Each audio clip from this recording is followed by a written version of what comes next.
Real Broker is buying Remax, and this is not just another boring corporate real estate headline. This is one of the most recognizable real estate brands in the world being bought by a newer tech-first brokerage. So the real question is not just why did Real buy Remax? The real question is, what does this mean for realtors in 2026?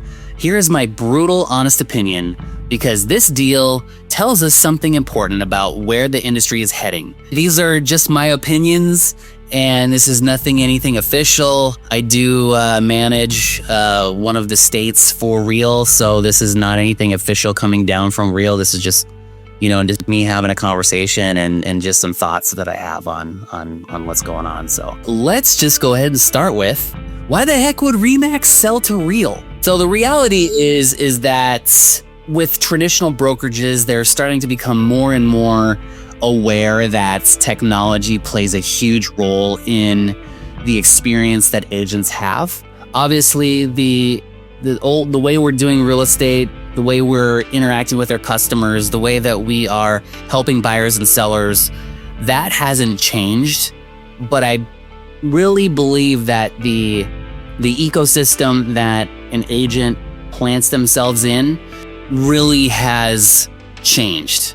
The idea of stepping away from brick and mortar, the idea of being able to be flexible on where you reside and where you do business and how you do business, and not having to rely on going to the office and, the water cooler talk and just hanging out and, standing around the printer waiting for your flyers to print, all these kinds of things have really kind of changed and have become more and more prevalent, especially in a world where there's AI, there's these, data centers, there's technology, there's tons and tons of data, and the idea of being able to really leverage these tools to just make our lives easier, and then also being able to pivot quickly as the industry changes, as more and more agents are really feeling like, I want my life to be easier. I want to be able to do transactions quicker. I want to be able to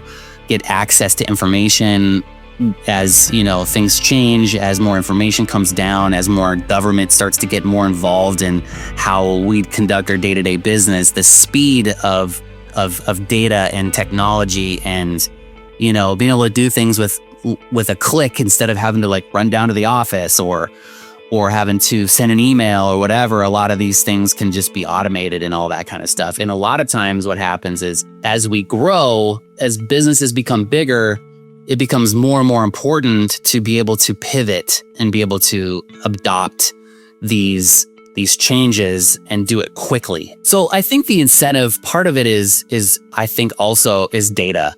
Being able to collect a lot of transaction information.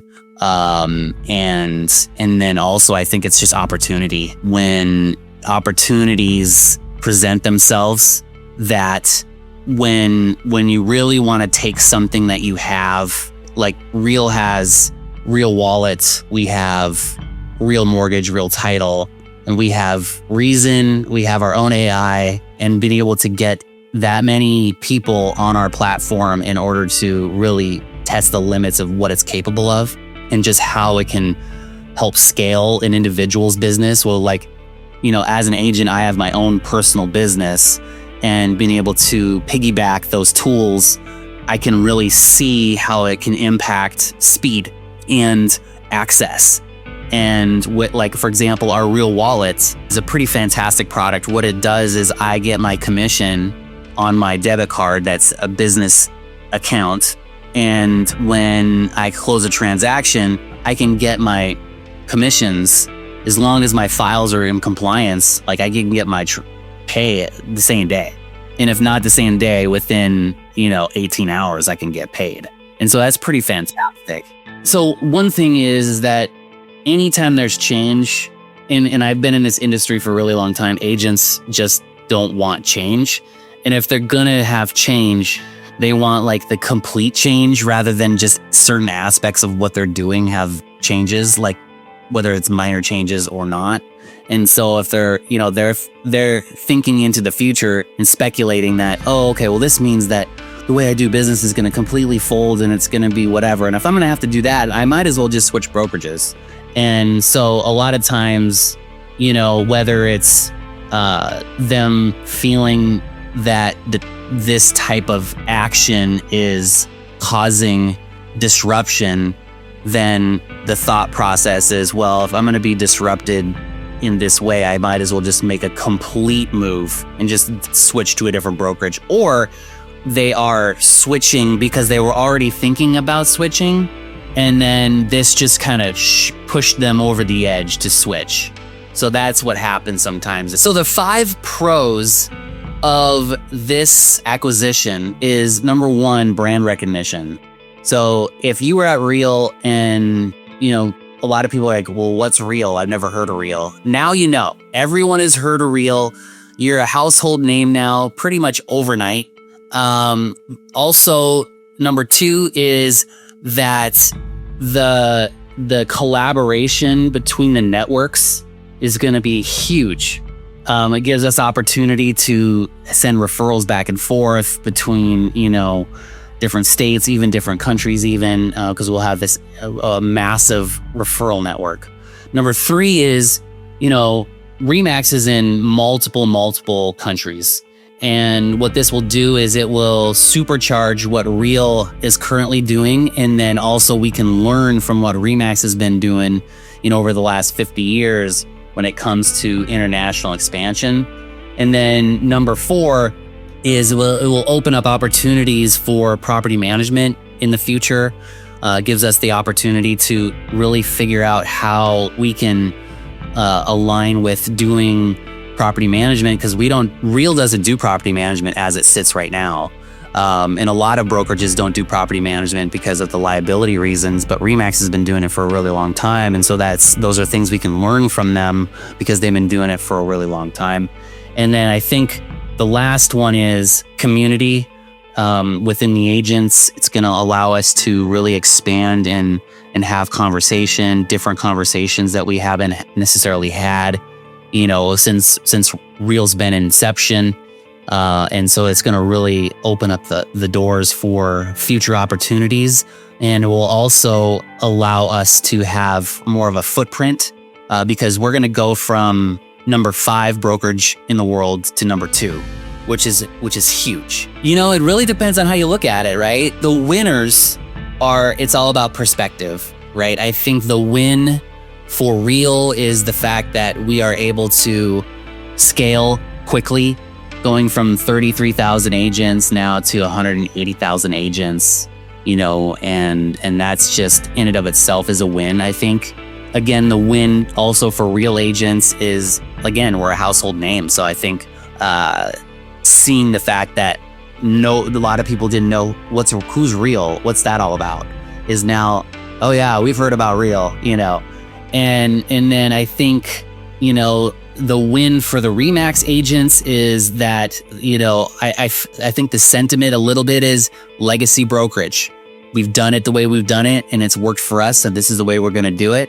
And now they're going to be able to supercharge their back ends of all of the agents' businesses, because they'll be able to use the technology that we have and also be able to leverage some of the things that they didn't know that they could do. I mean, a person can speculate all day. I mean, I think in a perfect world, I think the best of both brands and the combined cultures, and using the things that are working, the things that weren't working or working okay, just to get by. I think the combination of those is what I would see. But who knows? I mean, the only time will tell. But I think, if a person was going to say, have a crystal ball and say, this is what the future of it looks like. I think brand unity, across the different, ideas and thought processes makes the most sense. But hey, I'm not in that room.